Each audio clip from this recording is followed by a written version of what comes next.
ಇಂದೇ ಡೌನ್ಲೋಡ್ ಮಾಡಿ ಮತ್ತು ನಿಮ್ಮ ನೆಚ್ಚಿನ ಶೋಗಳನ್ನು ಆನಂದಿಸಿ.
ಬೇಕು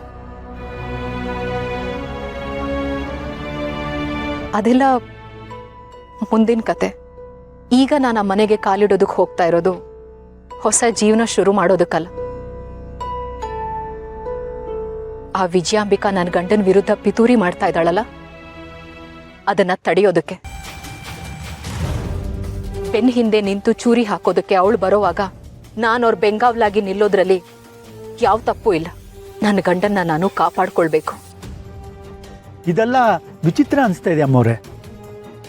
ಆದರೂ ನೀವು ಆ ಮನೆಗೆ ಹೋಗ್ಬೇಕು, ಅವ್ರ ಜೊತೆಲಿ ಇರಬೇಕು ಅಂತ ಆಸೆ ಪಡ್ತಿದ್ದೀರಲ್ಲ, ಅಷ್ಟು ಸಾಕು. ಇನ್ನೊಂದು ವಿಷಯ, ನಾನು ಆ ಮನೆಗೆ ಹೋದ್ರು ನಾನು ಯಾರು ಅನ್ನೋದು ಯಾರಿಗೂ ಗೊತ್ತಾಗಬಾರ್ದು. ನನ್ನ ಗಂಡ ನನ್ನ ಮುಖ ನೋಡಿದ್ರೆ ಆಗ ಪರಿಸ್ಥಿತಿ ಬೇರೆ ಕಡೆಗೆ ಹೋಗುತ್ತೆ. ಹಾಗಾಗಬಾರ್ದು. ನನ್ನ ಗಂಡ ನನ್ನ ಮುಖ ನೋಡಿದೆ ನಾನು ನನ್ನ ಗಂಡನ ಜೊತೆ ಆ ಮನೆಯಲ್ಲಿ ಇರಬೇಕು. ಅದೆಲ್ಲ ಸಾಧ್ಯನಾ ಅಮ್ಮವ್ರೆ? ಇದೆಲ್ಲ ಹೇಗಾಗುತ್ತೆ? ಜೊತೆಲಿದ್ರು ಮುಖ ನೋಡದೆ ಇರೋದಂದ್ರೆ? ಪದ್ದು, ಸುಬ್ಬು ಅಂತ ಬುದ್ಧಿವಂತ ನಮ್ಮ ಜೊತೆ ಇರಬೇಕಾದ್ರೆ ನಾವು ಯಾವುದಕ್ಕೂ ತಲೆ ಕೆಡಿಸ್ಕೊಳ್ಬೇಕಾಗಿಲ್ಲ. ಅದೆಲ್ಲ ಹೇಗೆ ಮಾಡಬೇಕು ಅನ್ನೋದು ಸುಬ್ಬುಗೆ ಚೆನ್ನಾಗಿ ಗೊತ್ತಿರತ್ತೆ. ನನ್ನ ಅಳಿಯನ ಮೇಲೆ ನನಗೆ ನಂಬಿಕೆ ಇದೆ.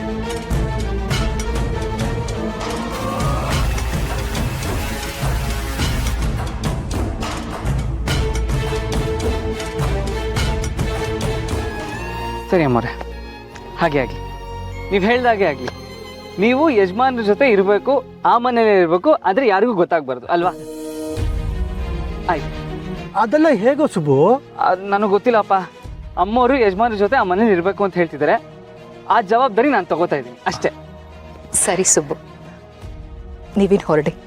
ಅಮ್ಮವ್ರೆ, ನೀವು ಹುಷಾರು. ನೀವಿರೋ ಜಾಗದಿಂದ ಎಲ್ಲೂ ಹೊರಗೆ ಬರಬೇಡಿ. ಇನ್ನೂ ಈ ಜಾಗದಿಂದ ನೀವು ಹೊರಗೆ ಬರೋದೇ ಆದರೆ ಅದು ಆ ಮನೆಯೇ ಆಗಿರಬೇಕು. ಹಾಗೆ ಆಗಲಿ ಪದ್ದು. ಅದಕ್ಕೂ ಮುಂಚೆ ನನಗೊಂದು ದೊಡ್ಡ ಆಸೆ ಇದೆ. ಆಸೆನಾ? ಏನು ಆಸೆ ಅಂತ ಹೇಳಿ ಅಮ್ಮವ್ರೆ. ನಿಮ್ಮ ಆಸೆ ಈಡೇರಿಸೋದಕ್ಕಿಂತ ದೊಡ್ಡ ಕೆಲಸ ನಮಗಿನ್ನೇನಿದೆ ಹೇಳಿ. ಸುಬ್ಬು, ನಾನೊಂದ್ಸರಿ ನನ್ನ ಮಗಳನ್ನ ನೋಡಬೇಕು. ಅವಳ ಜೊತೆ ಮಾತಾಡಬೇಕು.